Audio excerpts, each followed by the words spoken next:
Hello everyone, today I'm going to teach you about SSAT math. So today, enough of learning those lessons, we're going to head on to exercises. So these exercises to review for you guys in the exams, to review all of the lessons you have learned. And the topic of today's exercises is multiple choices. Multiple choice, which means that you have different answers. They are given the answer to you, but in A, B, C, D, or E form. So you have to choose the correct answer and remember to read the question carefully. Calculate and then choose the best answer fit. So let's move on to exercise number 1.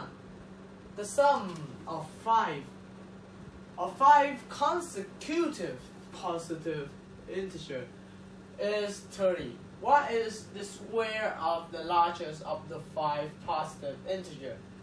So in the sentence, there are 3 words that you need to remember, that you need to focus. The first one is consecutive. Consecutive would mean gradually, like next by each other. 5 consecutive positive integers. Integer is not a point number, just negative and positive number. So 5 consecutive positive integer, that means 5 numbers that continually with each other. For example, 1, 2, 3, 4, 5 is a 5 consecutive positive integer. But they say the sum of 5 consecutive positive integer is 30. So 5 of those numbers must be added up to 30. And the last one you need to focus is the word square. What is the square of the largest of the 5 positive integer?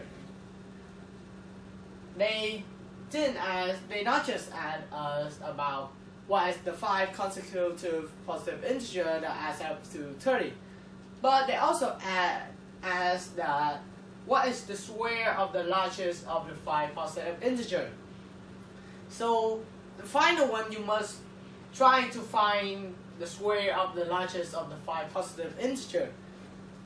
To do that, you must know what is the 5 consecutive positive integer first. So let's try it out.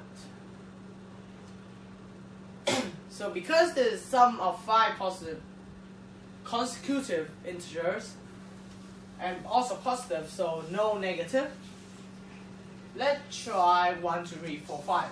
So 1, 2, 3, 4, 5. So do these numbers add up to 30? 1 plus 2, 3, 3 plus 3 is 6, 6 plus 4 is 10, and 10 plus 5 is 15. So this is wrong. Let's move on to 2, 2, 3, 4, 5. Remember, they have to gradually increasing. They must stand next to each other, like 2 to 3, 1 to 2. So let's add these up. Oh, forgot 6, because there's 5 numbers. 2 plus 3 is 5, 5 plus 4 is 9, 9 plus 5 is 14, 14 plus 6 is 20. So this is wrong. They must all add up to 30. The next one, let's try 3, 3, 4, 5, 6, 7. 3 plus 4 is 7, 7 plus 5 is 12, 12 plus 6 is 12 plus 6 is 18, 18 plus 7 is 18 plus 7 is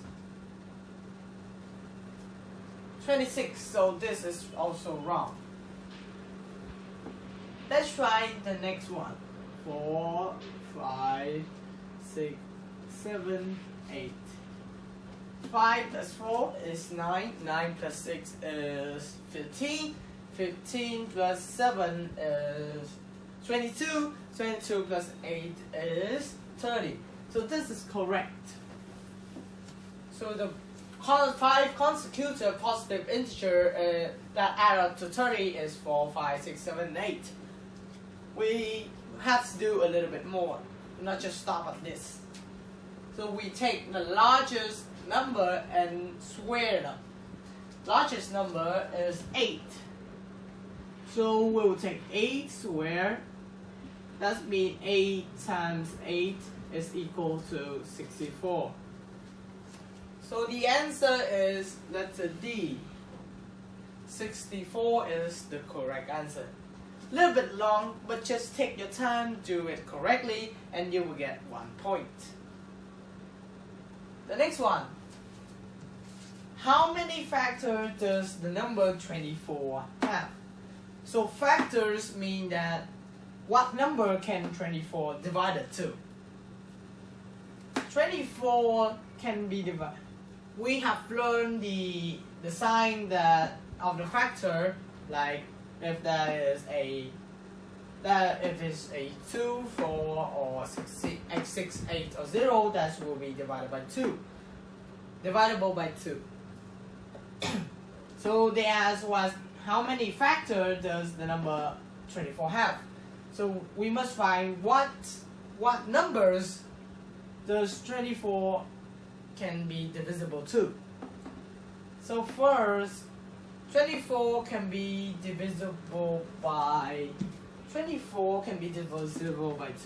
24 divided by 2 is 12. And by this, 24 also can be divided by 12. 24 divided by 12 is 2. And then 24 can be divided by 3 also. 24 divided by 3 is 8. So that means 24 divided by 8 is 3. So we have 4 already. Can 24 divided by 4? Yes. 24 divided by 4 is 6. And 24 divided by 6 is 4. Let's see, are there any more number? I think there's not. It cannot be divisible by 9, just 27. So we have 1, 2, 3, 4, 5, 6. There is 6 factors. 24 have 6 factors.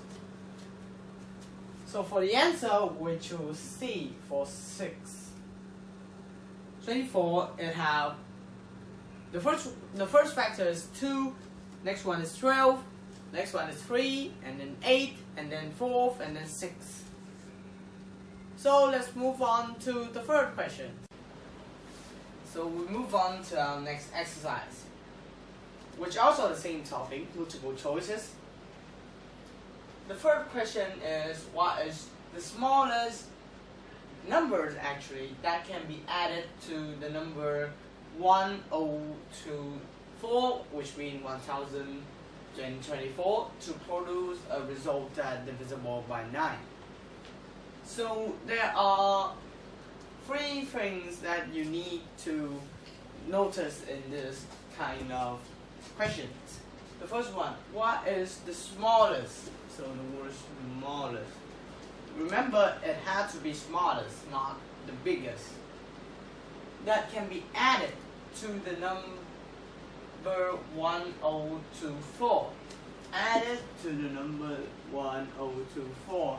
So we take 1024, add to what number to produce a result that divisible by 9, which means it can divide it by 9. So there are a simple way of solving this. Do you remember the sign of divisible things that we learned in, I think, the previous videos? And which 9 we must add all of the number together. If it is from a number that's divisible by 9, that will be divisible by 9. So quite complicated, but for example 54 or even 81. So 5 plus 4 is 9. So 9 can be divisible by 9. So 24 is divisible by 9.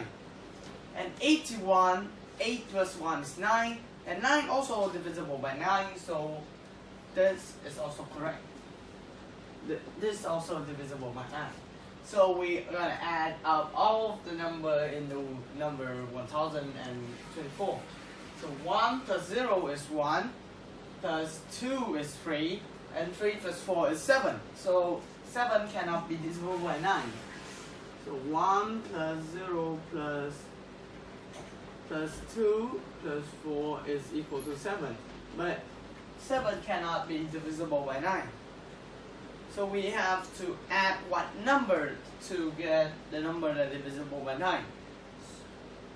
So the fastest way to think about it is 7 plus 2. 7 plus 2 is equal to 9. So we will have 7 plus 2 equal to 9. That's going to be divisible by 9. So we're going to take 1024 add 2, and that's going to be divisible by 9. It can be more number, like add to 10, add to 11, it can be also divisible by 9, but we're going to take the smallest, that is 2, the closest to 7. So 1024 plus 2 is 1027. Oh, 26. 26. This is gonna be divisible by 9. 6 plus 2 is 8. 8 plus 1 is 9. So the correct answer for this question is 2. Let's move on to the next one. This is the, let's see. Yep. Which of the following is a multiple of both 3 and 5? So which of these number is the multiple of both 3 and 5? So what they mean is that which of these number can be divisible by both 3 and 5. And you remember the sign for 3 and 3 first. 3 is we're gonna add those numbers together. If it's from a number that can be divisible by 3, that's gonna be divisible by 3. So for example, 10, we have 10 is equal to 1. 1 cannot be divisible by 3. So 2 plus 0 is 2. So 2 cannot be divisible by 3. 25, 5 plus 2 is 7. It also cannot be divisible by 3. And the next one, 4 plus 5 is 9. So 9 can be divisible by 3. So this one can be divisible by 3. 50. 5 cannot be divisible by 3 because 5 plus 0. So we have 45 is a multiple of 3. But we need to find the number that also can be divisible by 5. And let's see that all these number is divisible by 5. Why? Because if the last number is 0 or 5, it will be divisible by 5. So all these number, the last number of all these numbers is 0 and 5. So this is going to be the correct answer. Because 45 also can be divisible by 3 because add up to 9. And it can also be divisible by 5 because the last number is 5. So we move on to the final part. And this is the 6th question. Also in multiple choices. A company's profit was $75,000 in 1972. And in 1992, its profit was $450,000. The profit in 1992 was how many times as great as the profit in 1972? So they add, when you see the word as great as, as greater than, that means they ask how many times greater, how many times bigger. So in this question they ask the profit in 1972. Oh, the profit in 1992, that's $450,000, was how many times as greater? So how much bigger actually? How much bigger is the profit in 1972, which means $75,000. So how much greater does $450,000 to $75,000? So when you see what as greater and you know that it is how much bigger, how much greater, that means you take the big number, the bigger number, you divide to the smaller number. So in this one, $450,000 is the bigger number. So we take $450,000 and we divide in $75,000. And another way of similarly to doing this is to cross out all the zero. So 1, 2, 3, cross, cross, cross, cross, cross, cross.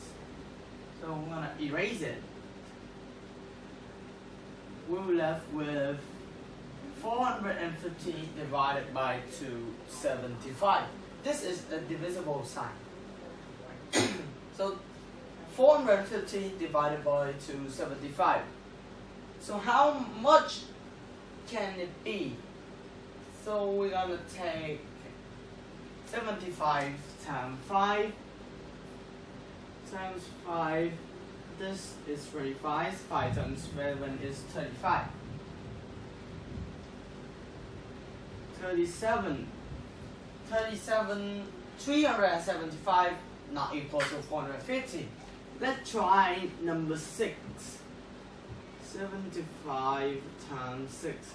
6 times 5 is 30. 6 times 7 is 42. 42 plus 3 is 45. So 6 is the right answer. So let's see, is our correct answer.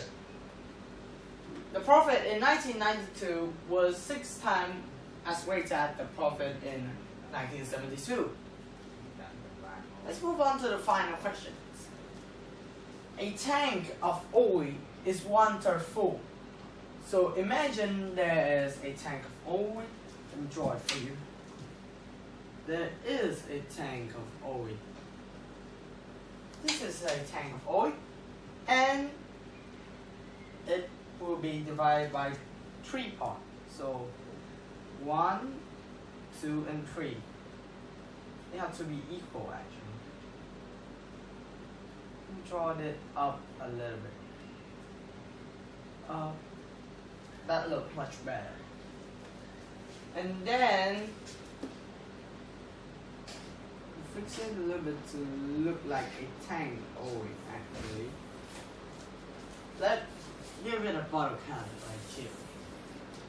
So can be divided by in 3 parts, and 1/3 is full. So which means this part is full.